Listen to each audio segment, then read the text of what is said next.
नमस्कार दोस्तों, आपका हमारे चैनल पर स्वागत है। और जैसा कि पिछले वीडियो में मैंने आपसे एक डिस्कस किया था कि हमें अपनी किसी भी प्रॉपर्टी को यदि ट्रांसफ़र करना है, यदि हम अपने कोई प्रॉपर्टी अपने बच्चों को देना चाहते हैं तो हम उसके लिए गिफ्ट डीड या विल तैयार करते हैं। इसी प्रकार यदि हमने कोई प्रॉपर्टी सेल करनी है और हम उसके लिए कोर्ट में नहीं जा सकते, सब रजिस्ट्रार ऑफिस नहीं जा सकते, तो हम एक SPA बच्चों को दे देते हैं या किसी भी स्पेशल पर्सन को अपने एक SPA दे देते हैं ताकि वह इसको प्रॉपर्टी को दूसरे के नाम पर बेचकर ट्रांसफ़र कर सके। यह सभी एक लीगल मेथड है, परंतु इनके अंदर में कुछ ना कुछ ऐसी प्रॉब्लम्स, कॉम्प्लिकेशंस आती हैं। आज हम उसी विषय पर चर्चा करेंगे। चलिए शुरू कर दें हम आज का वीडियो।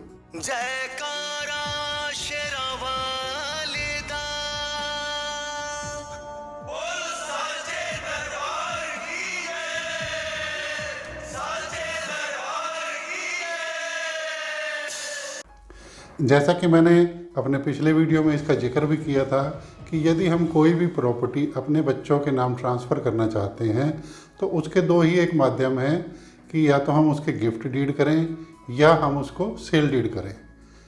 सेल डीड के अंदर में हमें पैसे का ट्रांजैक्शन कि हमने किसी एक कंसिडरेशन के ऊपर में, जैसा कि दिल्ली के अंदर में सर्कल रेट्स वगैरह हैं, यदि हम अपनी कोई प्रॉपर्टी को ट्रांसफ़र करते हैं तो मिनिमम सर्कल रेट के ऊपर में हमें उसके अंदर में एक पैसे की लेन देन दिखाना होता है, तभी हम उस प्रॉपर्टी का ट्रांसफ़र कर सकते हैं। और इसी का एक दूसरा रास्ता है कि कोई भी लेन देन हमें आपस में नहीं करना है।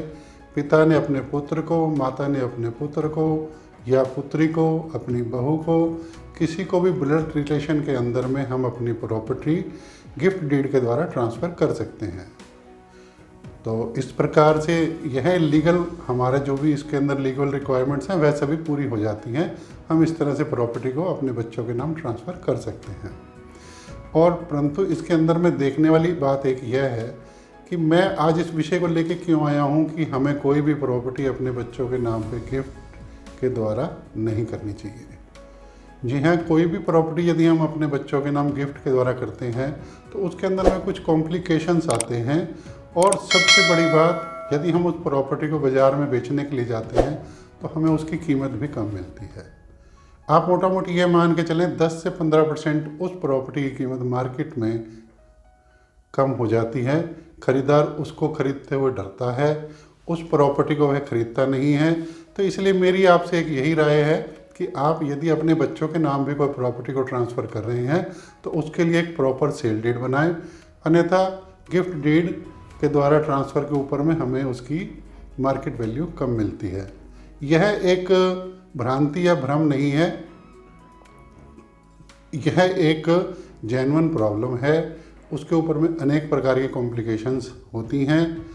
जैसा कि मैं आप पे इस विषय पे एक जिक्र करना चाहूँगा कि सन 2007 के अंदर में भारत सरकार ने MWPSC एक एक्ट लागू किया था, जिसका कि पूरा नाम MWPSC एक्ट 2007 कहलाया, जिसकी फुल मीनिंग है maintenance and welfare of parents and senior citizen act 2007।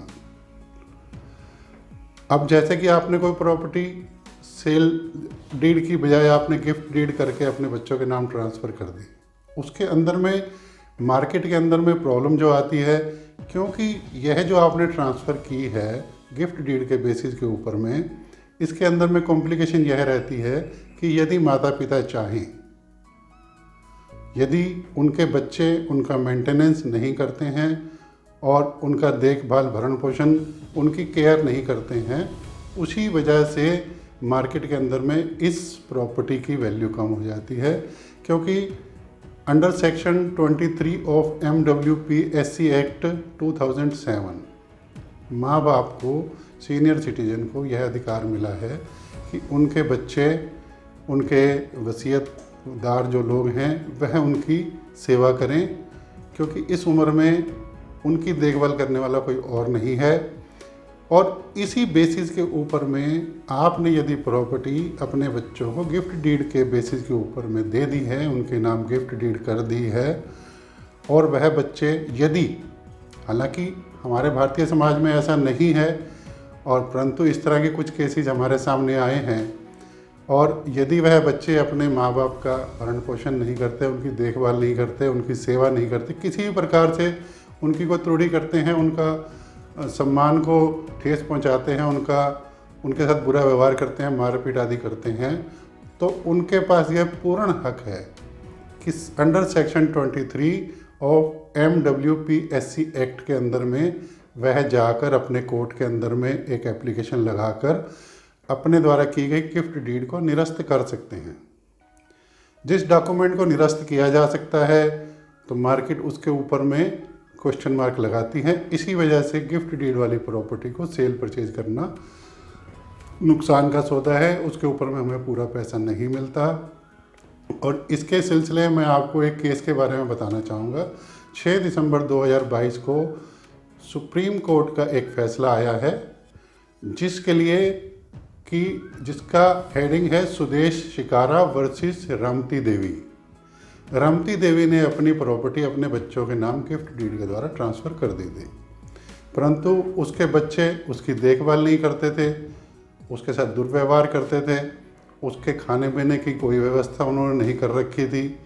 इस वजह से रमती देवी अपने बच्चों, अपनी बिटिया सुदेश शिकारा के खिलाफ लोअर कोर्ट में गई और जहां पर कि केस चलने के कुछ समय के पश्चात, जिसके अंदर में आप मान लीजिए भी जो भी एक समय लगा, उसके बाद रमती देवी उस केस को जीत गई। इस केस के खिलाफ सुदेश शिकारा ने आगे हाई कोर्ट के अंदर में इसकी अपील लगाई। वहाँ पर भी रमती देवी इस केस को जीत गई, परंतु उसकी बिटिया फिर भी नहीं रुकी। सुदेश शिकारा ने आगे हाई कोर्ट से आगे सुप्रीम कोर्ट में इसकी अपील लगाई। और इस प्रकार यदि हम देखते हैं कोई भी प्रॉपर्टी जिसके ऊपर में एक बार डिस्प्यूट क्रिएट हो गया, कोर्ट में जाने का मतलब है कि वहाँ पे आपका फैसला आते आते कितने साल लगते हैं ये आप समझ सकते हैं, तो 1 सालों का मामला हो जाता है।